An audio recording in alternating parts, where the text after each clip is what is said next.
Hello everyone and welcome back to the CEO Journals podcast. I am your host Ethan Bridge, and on today's show I have the pleasure of speaking to Mark Struczewski, also known as Mr. Productivity. So Mark has come to the conclusion that the 5 most common forms of distraction are social media, email, people, entertainment and your mindset. Distractions are a part of life. They've always been here and they're never going to go away. Everyone has to deal with them, even the highest of performers. The good news is that dealing with distractions is not that difficult. There are proven strategies for taming them, and that is what Mark teaches his audiences. Whether that's from a stage, on his podcast, as a coach, or on social media, it's his passion to help you be a more productive version of yourself so you get done what you need to get done and enjoy your life in the process. This advice is applicable to all, whether you're an entrepreneur, at university or in a full-time job. Just listen to what Mark has to say and your productivity will increase exponentially. I can't wait for you all to listen to what Mark has to say, so without further ado, let's dive straight into today's episode. Enjoy.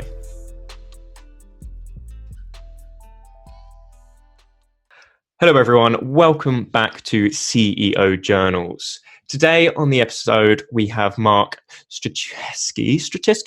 You tell me how it is pronounced, because I should have asked that before we started, but there we go.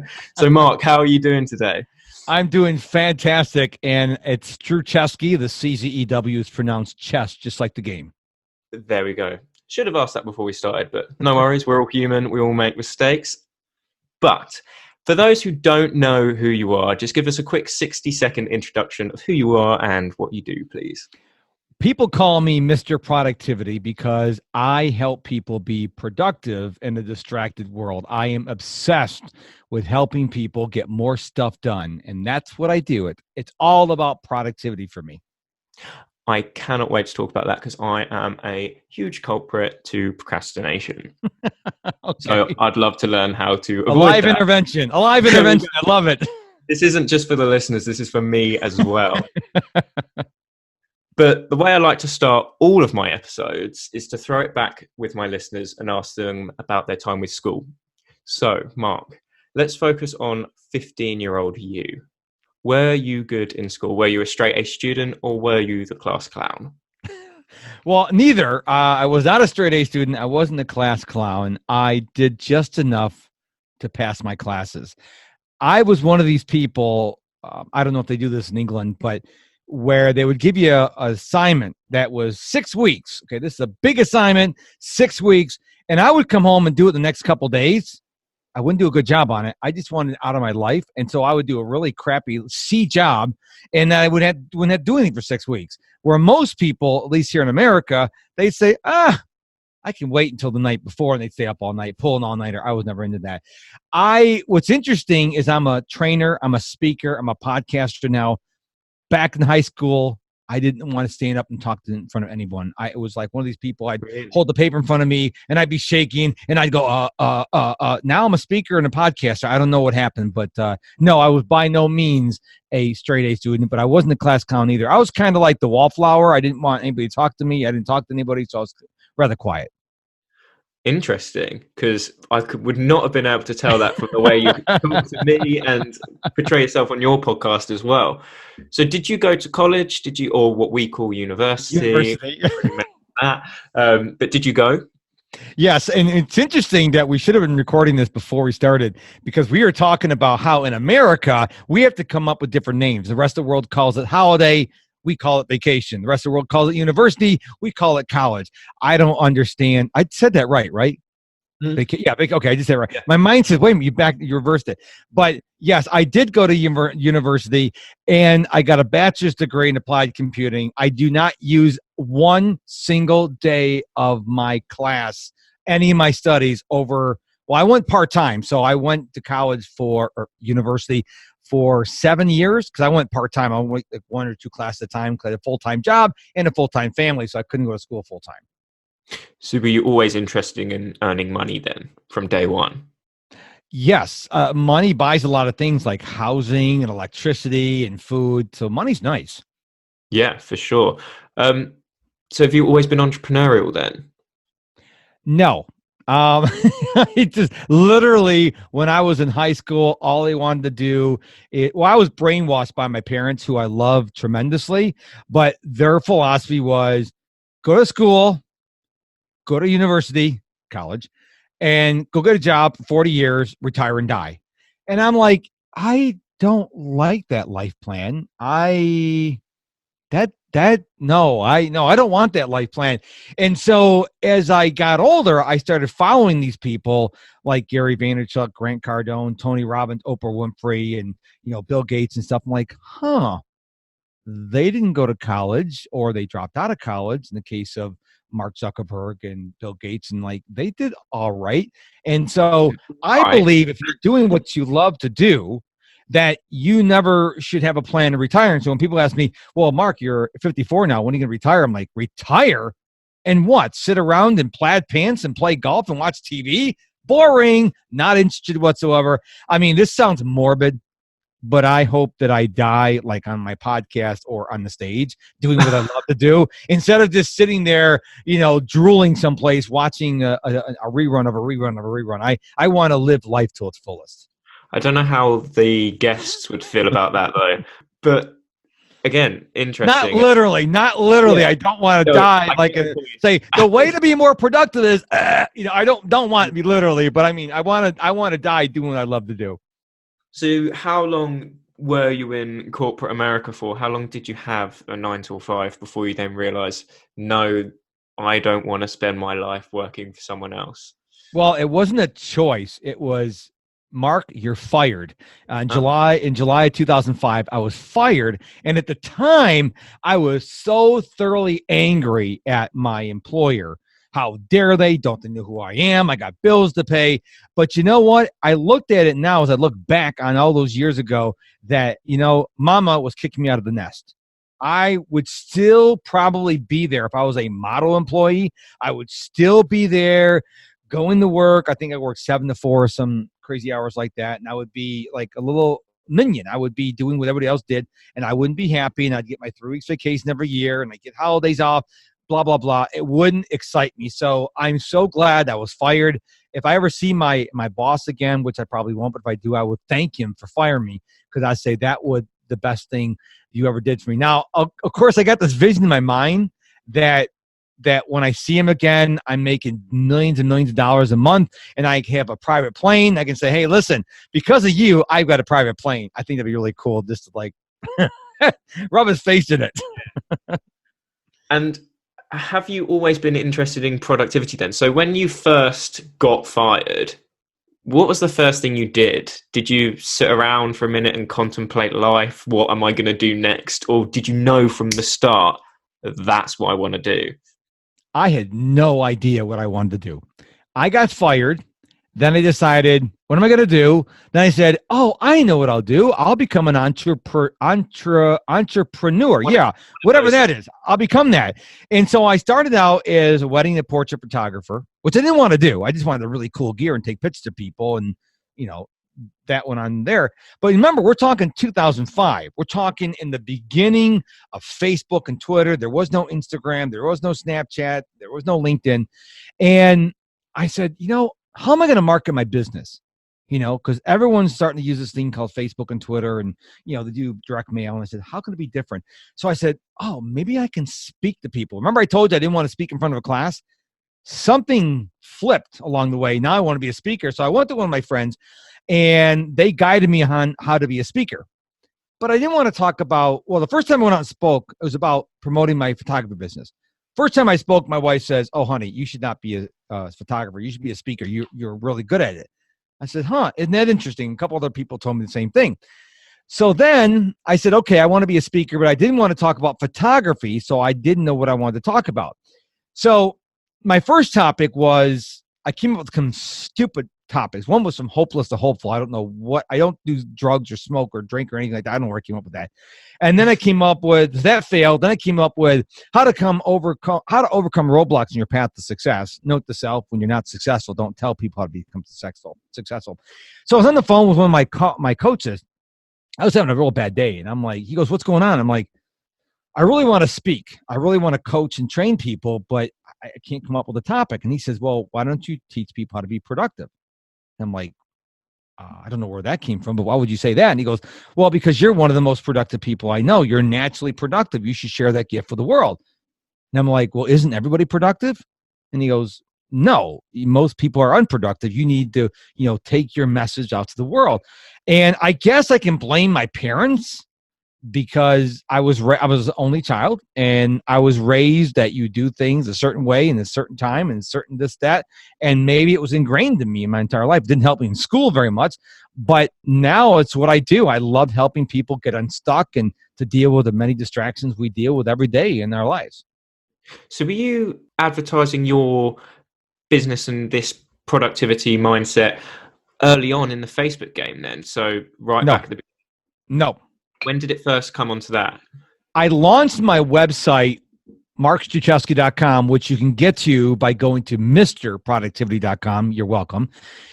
July 2011. And again, I didn't know when I launched it, I had no idea what I was going to do. Clueless what I was going to do. Yes. And over the years, 2012, 2013, it started coming into focus. It's kind of like, when you go to ophthalmologist, they put the thing in front of your eyes and they go clear, clear, clear, clear. And it started getting more and more in focus. And I realized somewhere along the lines of 2017 that productivity is a ginormous umbrella, and I need the focus. I need the niche down, as they say in the industry. And I said, as I look around, everywhere I go, everyone is on their phones, and they're distracted, and they can't hold the conversation because they're on their phones or whatever. And I'm like, man, distractions are really affecting people. And that's where I came up with, hey, why don't you help people deal with distractions? And that's how now I really niche down. And my tagline is I help people be productive in a distracted world. So what do you think are the biggest forms of distractions? Well, in no particular order: social media, email, people, entertainment. Entertainment never used to be on the list, but now we have all these streaming apps. We have Fortnite. We have I'm not a gamer. Fortnite. There's Minecraft. There's all these games out there, and then our mindset. So those are the 5 big ones. It's not all of them, but those are the biggest ones that I see affect more people. And people can change the list of their priorities, but no one can say, "Oh yeah, I don't have a problem with that." We all struggle with those. So are you very much with your business? Are you put it out on a website, on social media, and it's for everyone? Or do you have specific clients that come to you personally and say, how can I be more productive? And then you take that one person on a journey from being unproductive to productive. Yes. So I do put my stuff out there for the world on LinkedIn. That's my best profile platform is LinkedIn. I'm also on Twitter, Instagram, all these other sites. So I do provide value every day for how anybody can be more productive. But I really focus on people who are mainly entrepreneurs, people with small business owners, people who are trying to get started because they are really distracted. They got to take care of this vendor. They got to hire a VA. They got to contact the client. They got to create this content, and they're really distracted. So although I can help everybody, it's not wise to say, yeah, my target market is 450 million English-speaking people in the world. That's not realistic. So I focus on the entrepreneurs because those are the people who are mainly doing it by themselves. They're solopreneurs. They're just doing it themselves, or they have 1 or 2 employees, and they're really distracted. For sure. So how can we all begin to flick that switch in our brain then to not be influenced by these external factors? So I'm a guy sitting there.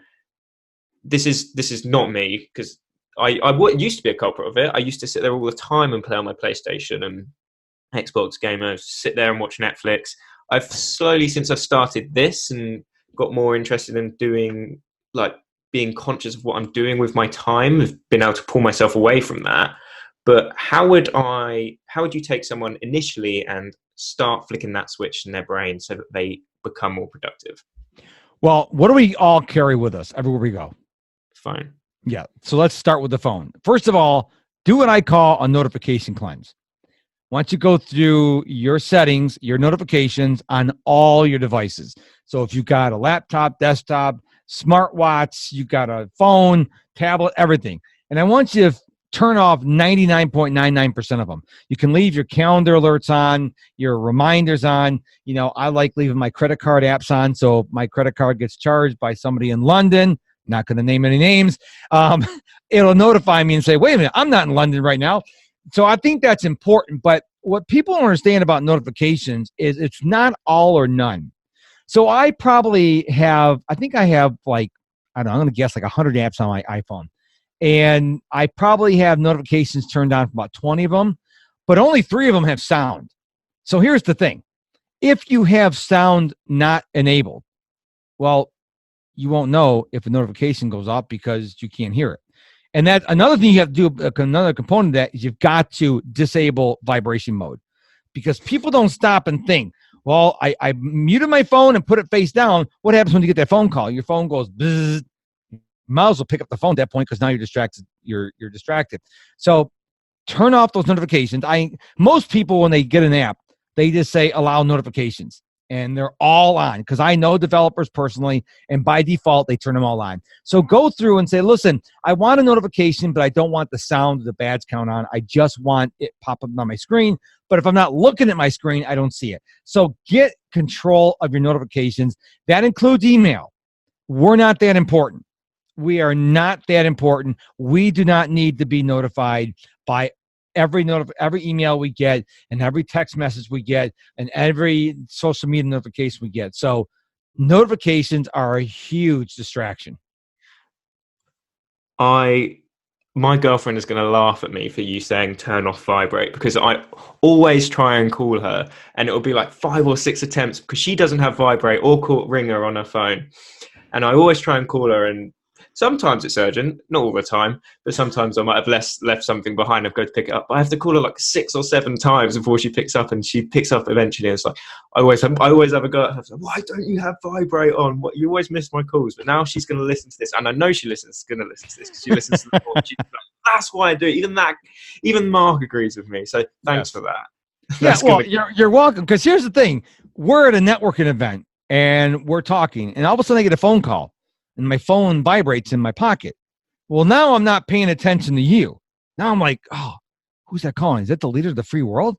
Is that who's that calling? Is that Elon Musk? Yeah. And so it's being rude, and people go, what if I missed something? Look again, I'm 54 years old, and I remember back in the day when I went to school, you know, when my mom used to get a hold of me, she would call the school from the home phone. They'd call the office. They would walk down to get me out of class, and then they would walk me in the office and talk to my mom. Now people are like, I got to get a hold of my kid. Look what do you need to get a hold of your kid that important? It's not that important. I think now I always say technology is a blessing and a curse, but we have become so reliant that we have to know what's going on. Like if something happens outside your window right now, better be on Twitter within 30 seconds. Like it used to be we had to wait either for the morning paper or the evening news. Now we find out about things within a minute. I want video footage. I want all the details. It's like, that's insane. That is insane to me. So that's even like, I'm only 20. So there's only so far I can go back to say that, I had when I was younger. But even when I was, I think, so between the ages of 4 and 11, we go to what we call primary school. Is that preschool in America? Back then, never had a phone, didn't even know what a phone was, didn't have one until I went to secondary school. Now, it's ridiculous. All the kids have got brand new iPhone, and I'm thinking, 1, where did your money come from? 2, why do you have it? Like, what need is there for it? But yeah, not quite as bad as having to wait until the next day for the paper, though. So I feel for you on that one. But here's the thing. I was recently challenged by somebody to go on a 30-day news fast.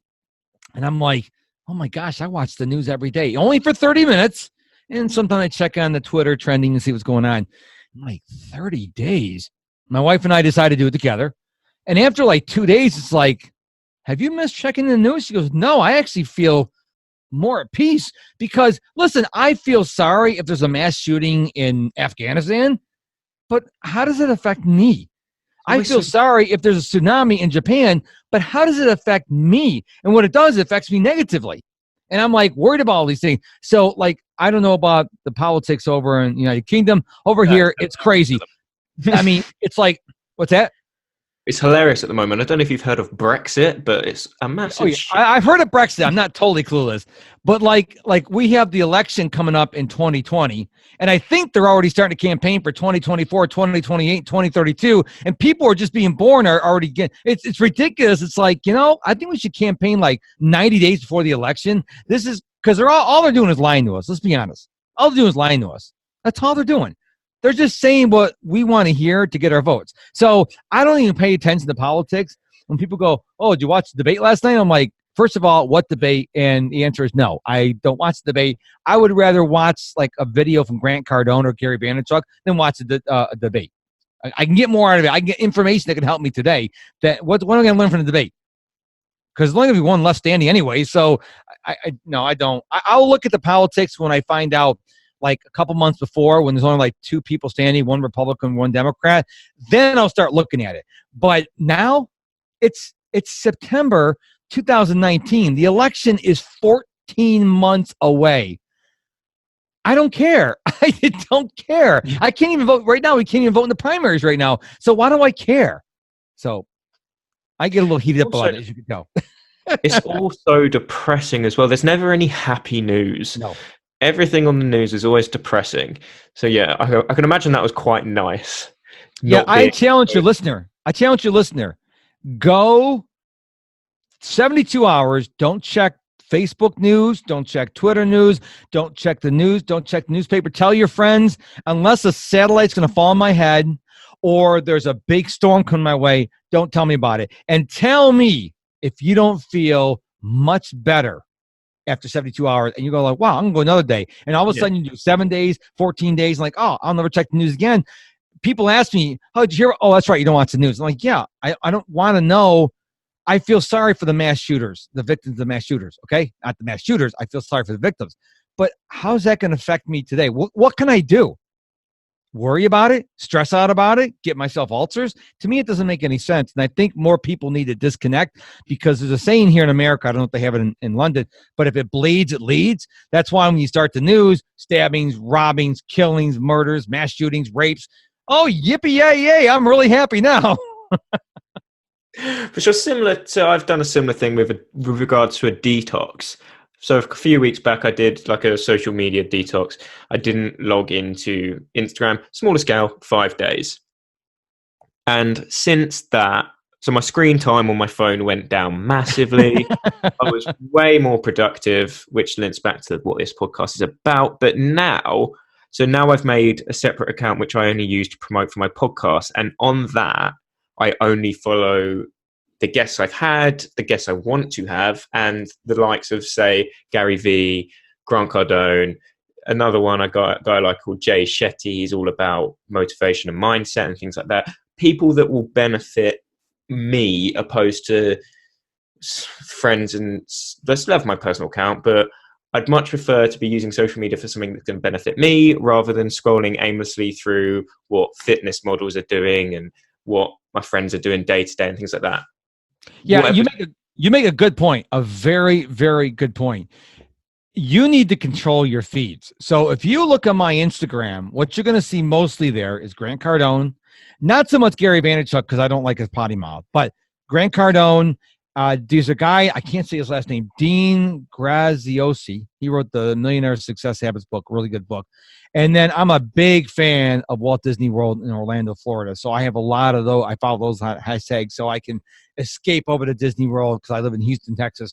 So, but I curate my feed to what's going to serve me. Same with Twitter. You, listener, if you're not doing this, if you're saying, oh, I hate this guy in my feed, then unfollow him. It's not that hard. Just unfollow him or mute them. But you're 100% correct. You need to control what you're seeing on your social media, because there's a lot of crap out there. And if you're not careful, all that stuff's going to hit your head. It's going to hit your psyche. It's going to affect your attitude, which, when you're more negative, affects your productivity. That's what always confuses me as well, when you're looking through the comments and people are posting hate comments and this is rubbish and like, why are you even interacting if you think like, what is your purpose? No one cares. Just unfollow and move on. Yes. And as you say, I'm going to challenge the listeners to that as well. Just follow things that are going to provide value to you, because if you want to find out what your friends are doing, just call them. Don't. I think that's as well. Like, we're losing that interaction. Like, social media has the potential to be great. Yep. But I think it will shift eventually because of all this talk about hate on social media and what it's perceiving people to want to be like and things like that. So I think it will eventually shift towards, I think more content creators will produce more valuable content in the terms that it won't be, you need to be like this, or you need to look like this, you need this, to more, what's it going to benefit everyone. So I think that shift personally will eventually happen. Mm-hmm. But social media does have the potential to be good. It's just how you use it. I agree 100%. I think it's a blessing and a curse, and we get to choose which it is. Now, I know people that have families scattered across the world, and it's very economical for them to, share things on Facebook. That's great. But these people and all across the world that they just live and hate, I'm like, you need to get that taken care of. That whole issue of you hating everything. I mean, when I first heard Gary Vaynerchuk wants to meet 7.5 billion people on this planet, and I heard Grant Cardone say it, I'm like, you know what? I want to meet everyone on this planet. Even if you're my enemy, I want to meet you. I mean, I want to meet people. And I don't want to do it on Facebook or LinkedIn or Instagram. I want to meet it. Like we talked before we started recording the podcast. I have so many friends I've met through my podcast from Linden, I want to go there and say, hey, I want to meet y'all because you were on my show or I was on your show, whatever the case may be. I want to meet you. And I think more people need to have that attitude instead of going, well, I'm just going to hate the world. Well, then you have something you need to take care of, whether that's a mental issue or whatever the case may be. You need to go to help, because if you hate everyone and everything, there's something else going wrong. Get off of social media, go get some professional help. For sure. Before we go too off topic, and I want to bring it back to productivity. Oh, sure. Well, yeah, it does have something to do with productivity, because if you're operating in anger and hatred, you can't be productive. No, exactly. And I love that. It's all full circle. So next thing I want to talk about is a morning routine. How important is having a morning routine? Because I hear some people say that all the great leaders had a morning routine. You hear about these set morning routines. They got up, did every morning without fail. But then I've also heard other successful people that are millionaires. Like, for example, the CEO of a company called Social Chain. They're a social media marketing company. And the guy called Stephen Bartlett is a great influencer on Instagram. He's one I do follow and would recommend people following. He's got a great podcast as well. He says, well, I believe he said, I don't want to quote this word for word or say that he quoted this, but he said with his morning routine, he tries to just change it, because if you're set in a way of doing something every single day without fail, it damages your creative process. So how important is having a morning routine? I think a morning routine is really important because it transitions you from sleep to your day. But I think my feeling on morning routine is, number one, I don't think you need to get up at 3:50 in the morning like Apple CEO Tim Cook does. I don't think you have to get up at 5 o'clock in the morning. Okay. Get up when you works out best for you. But I think you need to transition from sleep to your day. So I think your morning routine should be portable. In other words, my morning routine, if I were to come over to visit you in London, I could do my morning routine. I don't go to a certain Starbucks or go to a certain coffee house with my friends or whatever. It's, some people have very specific morning routines. Mine's portable. Mine doesn't take very long. I mean, mine's mainly a bunch of reading. So when I first get up, the first thing I do, which I think is important, you make my bed. Okay. Now, when I first heard that, I'm like, what does that have to do with the morning routine? But when you make your bed, you've already got something knocked out and you just got up. You woke up, you made your bed. Boom. All right. Now, don't put that in your to-do list. I'm not saying put that in your to-do list. That'd be crazy. So I make my bed. Even if you have someone sleeping in the bed with you, you make your side of the bed. Then I do push-ups. I do 8, 10, whatever push-ups. I do push-ups. Then I read my Bible. Then I read a devotion. Then I plan my day. Now, if I plan my day the day before, I review my plan. Okay. And then I read a classic book. Right now I'm reading I don't have it with me. How not to worry. How Not to Worry or something like that from Dale Carnegie. He wrote How to Win Friends and Influence People. He wrote a book about worry. So I'm reading a book about worry. And it's a classic book written in 1944 or some crazy thing like that. So I do this to get me started on the right day. I think you need to guard your first 60 minutes of the day. That's something I learned from Brendan Burchard. The first 60 minutes a day, don't check social media, don't check email, don't check the news. Well, don't check the news ever. So for the book, is it How to Stop Worrying and Start Living? Yes, I highly recommend that. It's got solid strategy in there. Everyone needs to read both those Dale Carnegie books, by the way. That one and How to Win Friends and Influence People. It should be mandatory reading. You should not be able to be existing on this planet as a human being without reading those books. And it's available in every language. Those books are timeless wisdom. They're written in late 30s, early 40s, and they still apply today in 2019. And from my experience reading it as well, it's not written like it's in the 1930s either. Exactly. It's still very easy to read. There's not complex words that aren't used nowadays and things like that. It's still an extremely easy read and very interesting. I think it's incredible to think that everything in this book still applies today. Everything. Yes. Yep. So whether he knew that back then, who knows? Well, I run every day, and I'm actually listening to the book, How to Win Friends and Influence People. It's not by Dale Carnegie, but somebody who read the book back in the 50s, because you can tell that it was actually something, it was a book on tape, and they put it onto Audible, because every once in a while, and he'll be in the middle of the chapter, and he'll start playing music, da da da da, and then all of a sudden they'll keep resuming the same chapter. Like, oh, it took me a few minutes. Like, oh, that's where like the tape ended to flip the tape. So I thought that was interesting. But you're right. It's a very, very well book. I think no one can read that book and go, I got nothing out of it. If you do, again, seek professional help, because there's something for everyone there, regardless of your age, regardless of your education. There's something in there for everyone. So for age, me being a 20-year-old, you being 54. 20 times 3 is 60. That's kind of scary. I'm 54.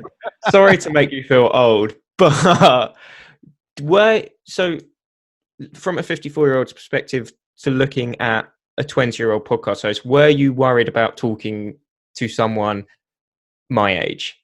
Because I find this quite interesting, because I think some people wouldn't have, and I hope this isn't the case, but wouldn't have spoken to me because of my age, when we clearly get along and had a very engaging conversation.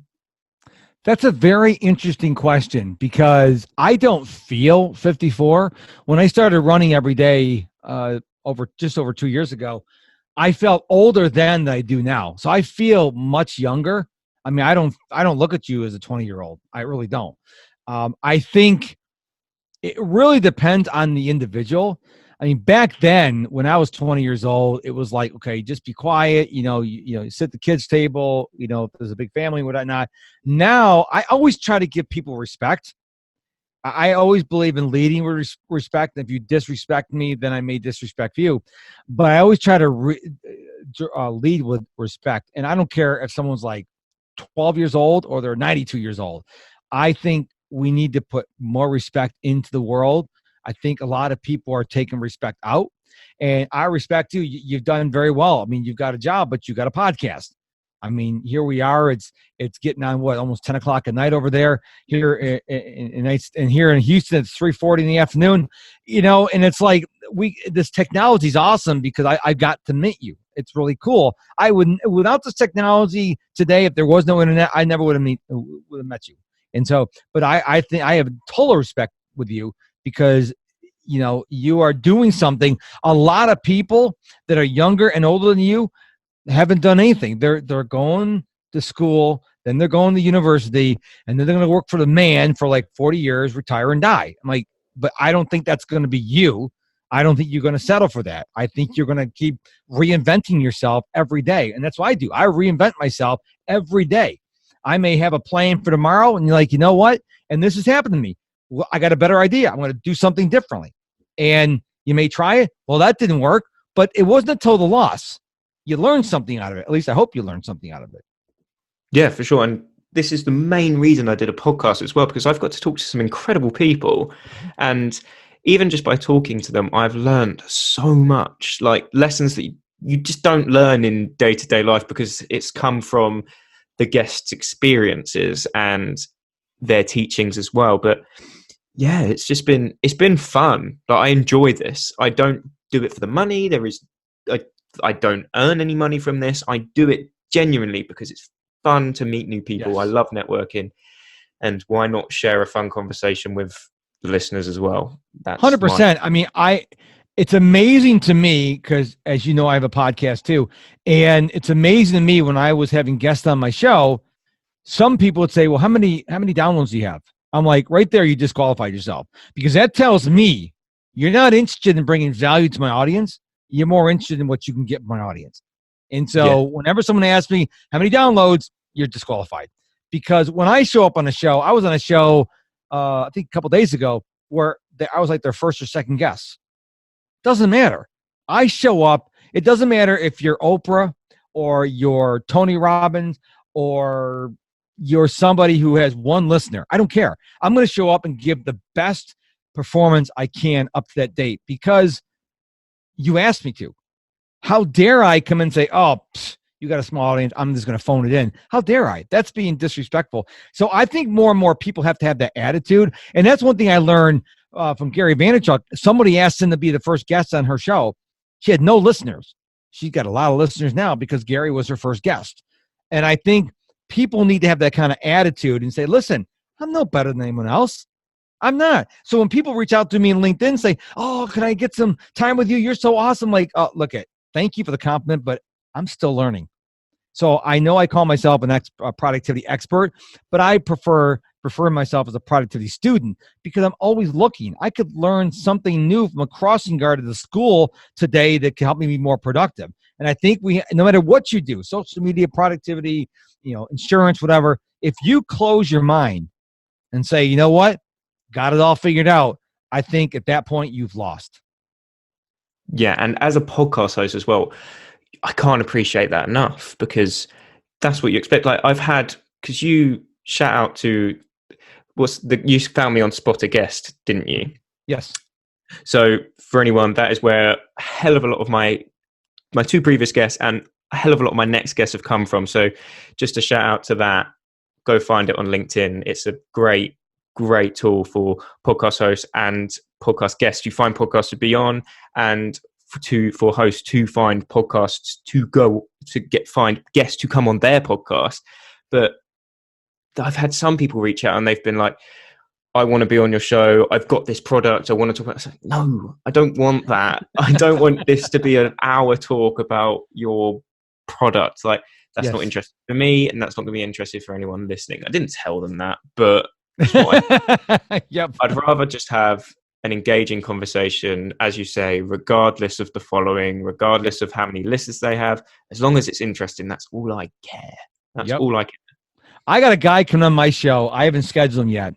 He is a vegan. Okay. He went from a meat eater to a vegan overnight.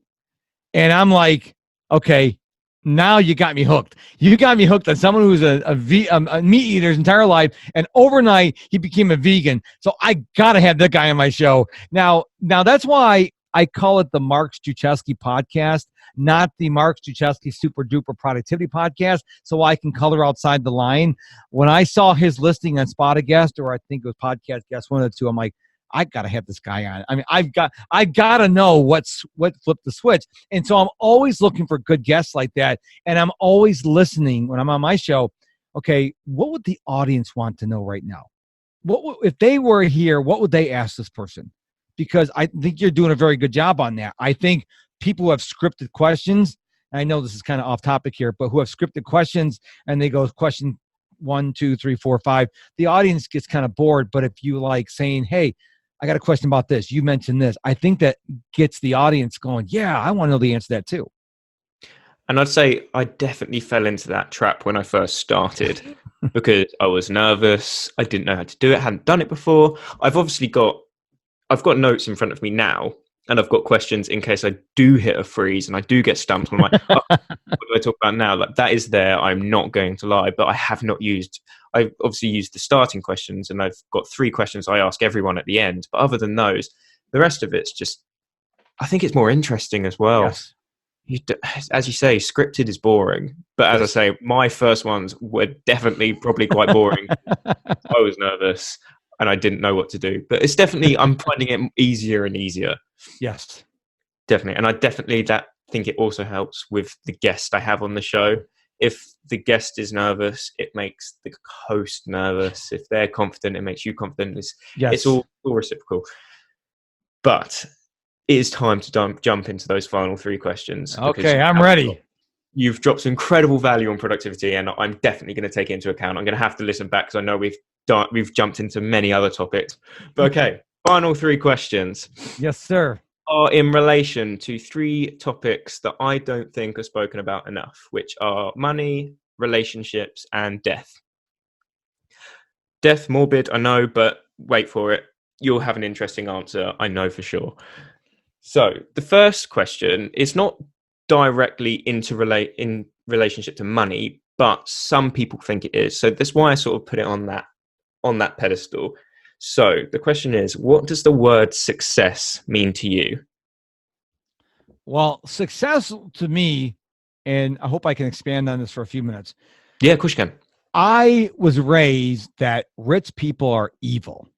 And we should avoid rich people, and you should make a lot of money. And I still have these long conversations with my 75-year-old dad who thinks athletes shouldn't be paid that kind of money. And I'm a capitalist. Then I heard Grant Cardone said that when you are filthy rich, you can help a lot of people. When you don't make a lot of money, you can't help a lot of people. When my wife and I suffered through Hurricane Harvey, we didn't suffer directly. Hurricane Harvey hit Houston back in 2017 and dropped 51 inches of rain in 3 days. And many of the cities, parts of Houston were flooded. We weren't. But we didn't have the money to be able to help people. Not like $5 here. I mean, hey, we're going to put you in a hotel for 6 months. We'll pay for it. And when I heard that from Grant, I'm like, wow. So my goal is my first 10X goal, and if you follow Grant Cardone, you know what a 10X goal is to make $1 million a month. With $1 million a month, I can help a lot of people. And for the longest time, I wanted money so I can buy toys. Now I want to make a lot of money so I can help a lot of people who are hurting in the world. So that's what success means to me. Why do you think that changed? Well, it goes to my faith. I'm a Christian, and I believe the whole story about the potter and the clay. And I think for the longest time, I was always making it all about me. It's about Mark. And, God kept molding the clay and flatten it down, word it again. And finally, I think I heard the angels, say hallelujah when I finally said, oh, the world's not about me. It's about other people. And I think I heard the angels go, because I finally got it. We are not here to be selfish. We're here to help other people walking on this planet. And it took me, I think, 52 years before I finally got the fact that the universe does not revolve around me. It's sad to say, but I want to be completely honest with you and your audience.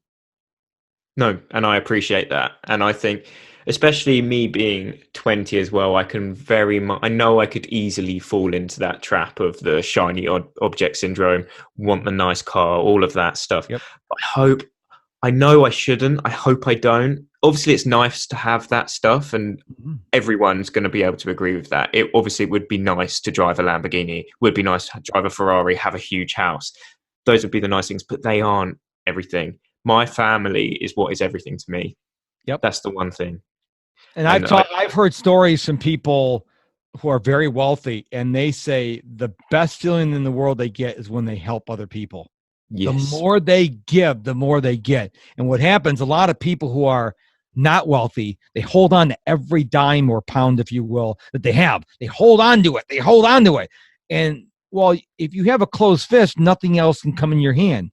And that's why a lot of wealthy people keep getting wealthier, because they just give all their money. And they get and they give and they get and get. But if you're going to hold your fist closed, you will not be successful monetarily, because you're a very selfish person. I love that closed fist analogy there. Haven't thought of it like that before. So That's cool. I wish I could say it's mine. And I originally heard that from my financial planner here in the States. His name is Dave Ramsey. He's a big get out of debt guy. And I went to see, my wife and I went to his course. It's called Financial Peace University. And he talked about, if you're holding on to money, then money can't go out, but money can't flow in. But if you have an open hand, money can go out, money can come in. And I first heard that, I'm like, wow, that makes a lot of sense. So for all these years, I was holding on my money for all it's worth. Someone says, oh, can you spare me $20? I have no gas to get to work. No, I am not letting this money. And then well, that wasn't very nice. What if I need $20 and I asked someone, they said no. And so I'm trying to be more generous. I'm not like Grant Cardone or Gary Vaynerchuk. I don't have hundreds of millions of dollars, but I try to help when I can. And I think if we all try to help each other, we're gonna be much better off than if we tried to be selfish.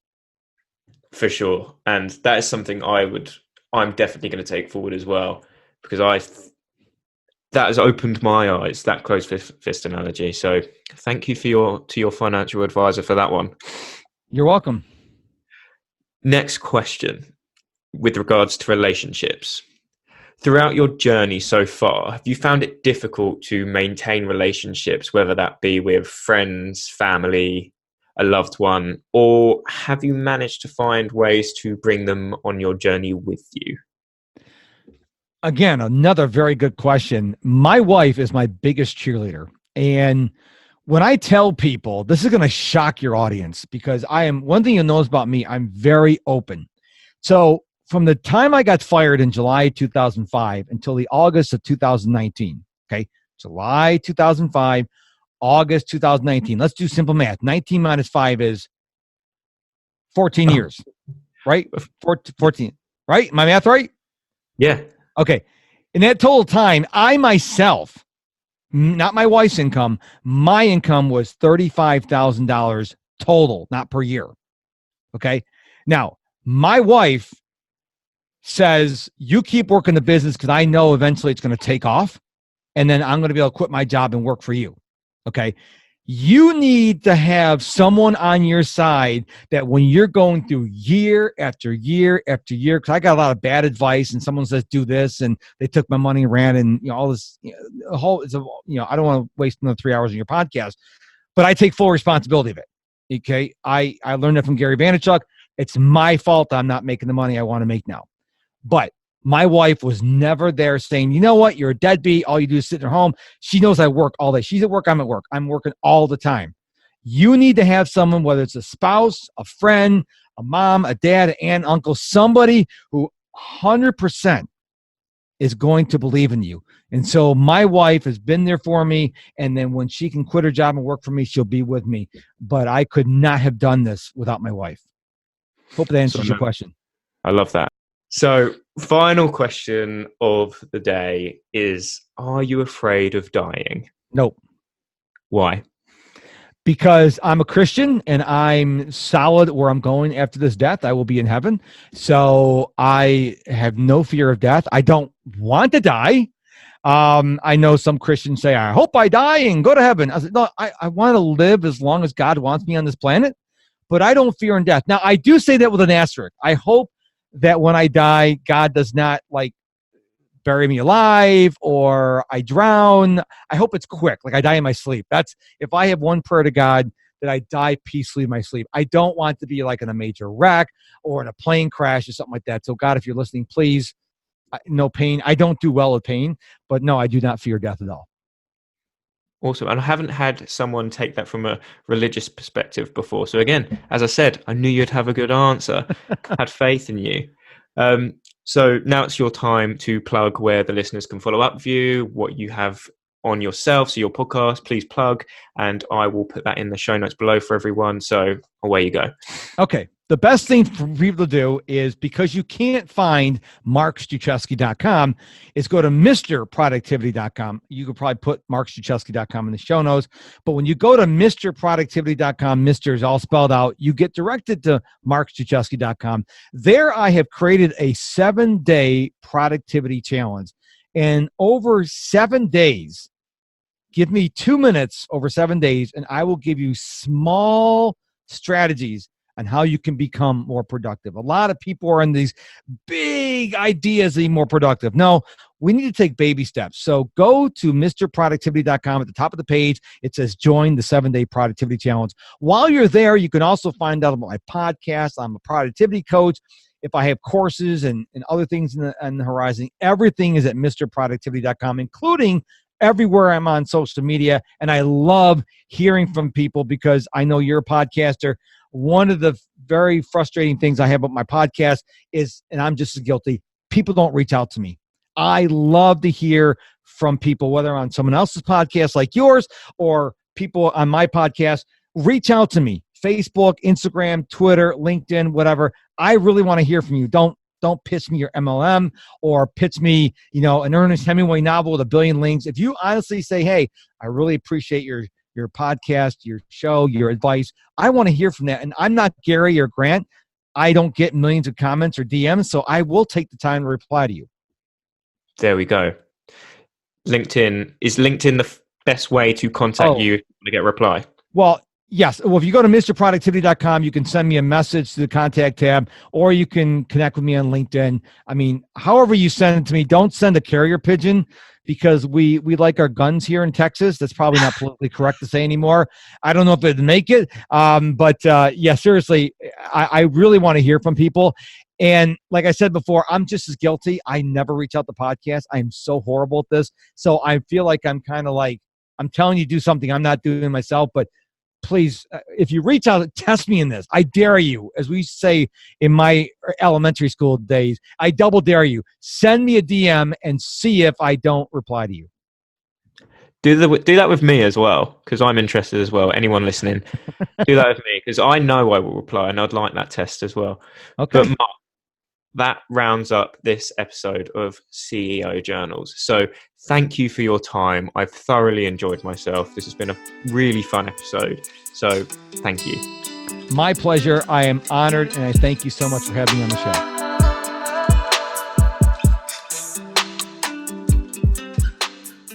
So that's going to wrap up today's episode of the podcast, and I can't thank you all enough for listening. I aim to interview some of the most incredible business owners and entrepreneurs every single week. So you can really help me out by smashing that subscribe button and by leaving me a 5-star review over in the iTunes store.